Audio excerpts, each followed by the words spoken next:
that be in Washington were rolling back hard-won progress, slashing the social safety net when more and more folks were getting left behind, and greed was being trumpeted as a virtue. See, we've been there before.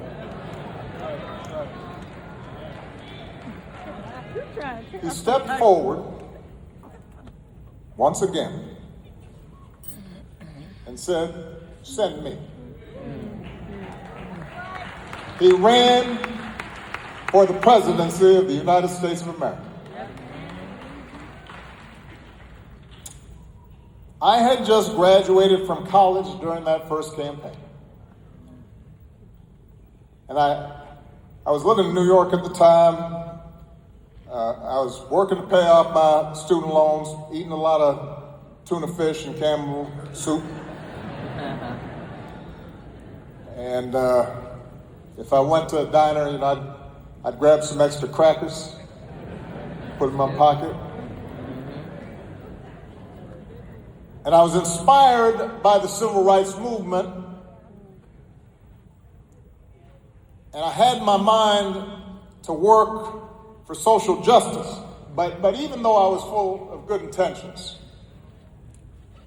I was uncertain of how to serve and fighting off self-doubt.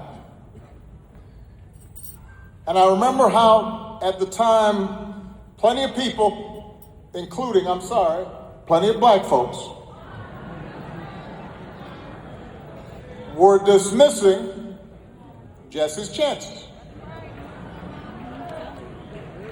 Suggesting, that he just wants attention, he can only get black votes. But then I remember one night sitting in my janky apartment.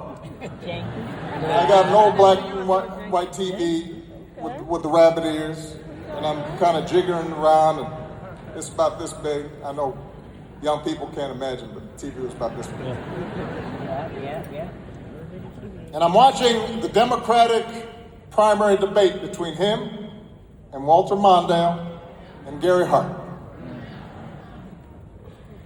And I remember how, when that debate was over,